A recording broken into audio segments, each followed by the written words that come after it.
this was our construction of Lady Macbeth.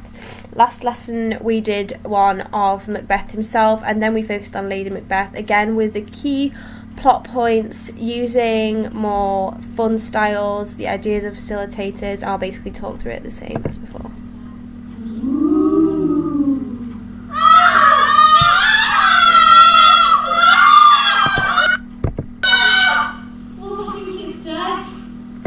So it was a really abstract way of showing it, but the fact that Lady Macbeth is infertile, she cannot have children. In the context of the play, she gives birth to a stillborn, showing how this may be the beginning of her progression in terms of manipulation, wanting to provide something for her husband, such as giving him power because she could not give him a son, because she could not give him a family, which is most thing that the women of that time would provide. So potentially this is what Shakespeare's intentions were, and we can definitely provide this sort of context for the year 11s.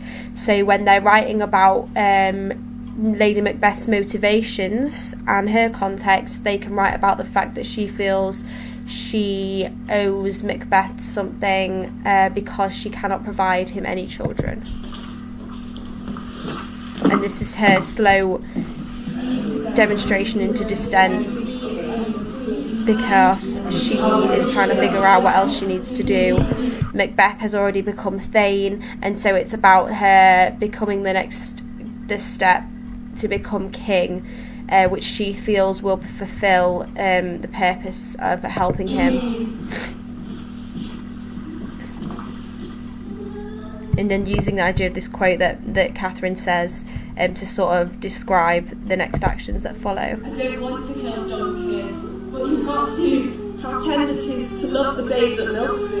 I would, while it was smiling in my face, have plucked my nipple from his boneless rump and dashed the brains out.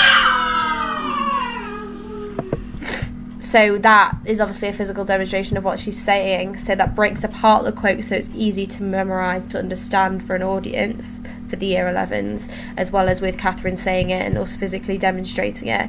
But it's all about Lady Macbeth saying to Macbeth, if you don't do this, I would have done it. You're not a man.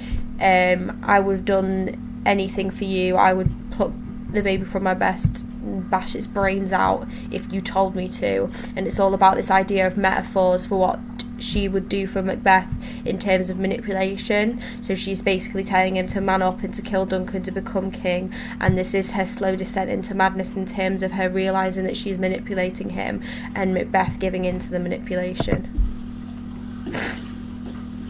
We fail, but screw your courage to the sleeping place and will not fail.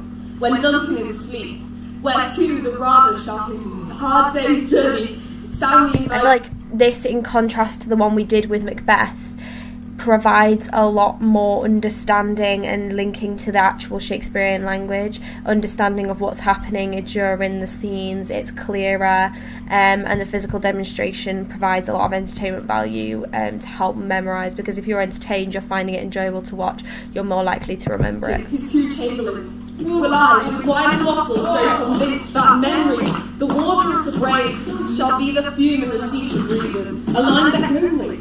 And when in swinish sleep their drenched nature lies as in a death, what cannot showing you physicalisation of Lady Macbeth pushing Macbeth, again metaphor for the manipulation that's going on, whilst Catherine is saying these words that is basically describing everything that's happened, linking back to Shakespearean language again. form upon the unguarded Duncan? What not put upon his spongy officers, who shall bear with guilt of our great quell?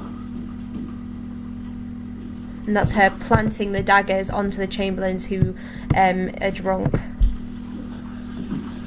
And as a consequence of the actions, now we show them trying to clean their hands of the blood, and this is slowly driving Lady Macbeth crazy.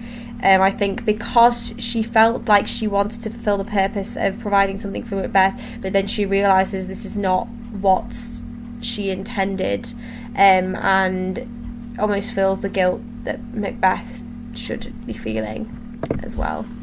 This happens subsequently quite a bit later, because just immediately afterwards she's quite reassurant of him that, well, we'll clean our hands and we'll be free of this deed. But this is a little bit later on, so we've jumped a bit ahead, but it's the main plot points in terms of Lady Macbeth's timeline. My hands are of the colour, but I shame to wear a heart so white. I hear a knocking at the south entry. Retire we to our chamber, a little water clears us of this deed.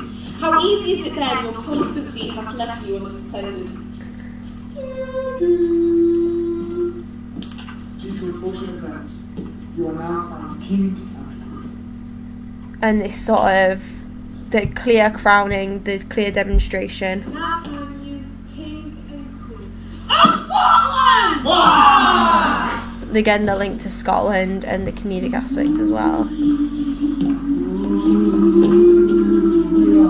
Come, my gentle lords, sleep over your crooked looks, be bright and jovial among your guests tonight. So we had reference towards Banquo's ghost more in Macbeth's timeline because it's a lot of Macbeth's guilt is caused from him killing his best friend, hiring the assassins to kill his best friend.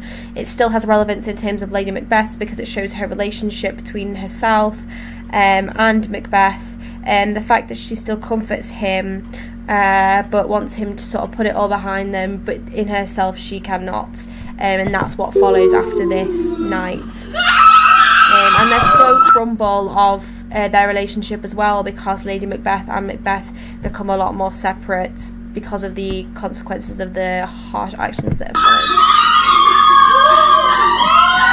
We're now showing Lady Macbeth's insanity, along with some lines that Catherine is saying as an explanation. Out, damn spot, out I say, 1, 2, the Fane fight had a wife, where is she now? What? Will these hands never be clean? No more of that, my lord, no more of that. You marvel at this starting.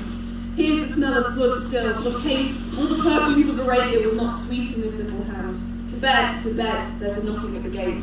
Come, give me your hand. What's done cannot be undone. To bed. So the slow insanity, showing how their greed for power, it's all fueled for her to give something to Macbeth that she could never provide.